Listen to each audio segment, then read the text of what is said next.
Day 60 na nga pala guys ng ating fitness journey guys. Kahit maulan, hindi tayo patitinag, walang aayaw. At sa mga nagtatanong nga pala guys kung saan ako nag-gym, ay dito lang ako guys nag-gym sa Anytime Fitness dito sa may Vista Residences, Katipunan. Malapit lang yan sa amin guys sa Batueño City. At pagpasok mo pa lang guys ay sasalubungin ka ng mga pogi at mga magagandang mga coaches dito guys. Talaga namang mga certified at mga bihasa yan guys. Tapos yan, diretso na tayo sa may locker natin at para makapagsimula na tayo guys magpapawis. At bago nga pala guys sinisimulan ng aking workout ay nagka-cardio muna ako para ma-warm up ang buong katawan. Siya nga pala guys, pag magka-cardio kayo guys bago mag-workout ay kailangan 10 minutes lang, huwag nyong lalagpasan kasi pag naglagpas kayo ng cardio na 10 minutes, matik yan guys, mawawalan ka ng lakas. Paano mo pa siya may paglalaban kung wala ka ng lakas, charot. At pagkatapos ko nga guys mag-warm up ay magwa-warm up ulit ako ng another 5 minutes. At ang pagwa-warm up nga pala guys, kailangan wag masyadong matagal, dynamic warm up lang guys. Napaka-importante guys nitong warm up na to guys dahil guys may iwasan natin ma-injury tayo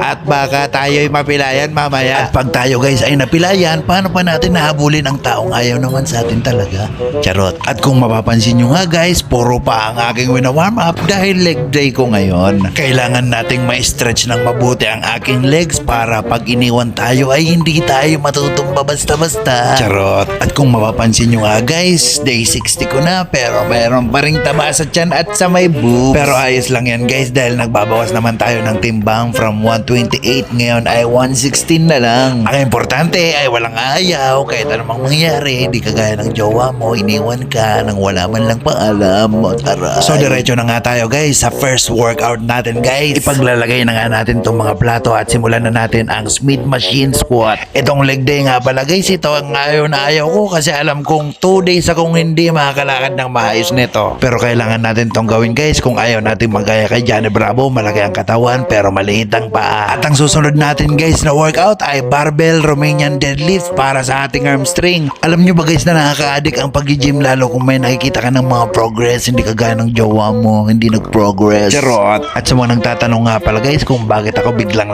fitness journey ay dahil may mga nararamdaman na ako nung malaki pa ako. Yun bang maglakad lang ako ng ilang hakbang ay pagod na ako at pag tumaas ako ng hagdan ay talagang hinahapo na ako guys. Kaya nakapag-desisyon na ako guys from manginginom at sobrang lakas kumain ay pinasok ko na tong fitness journey guys. So yan na muna guys for vlog for today guys. Abangan nyo na lang ang mga susunod kong mga vlog sa fitness journey ni Johnny. May mga workout pa akong ginawa dyan guys pero hindi ko na nabidyohan dahil nga guys maraming tao. At sa loob nga pala guys ng gym ay may nagtitinda ng healthy smoothies. Ayan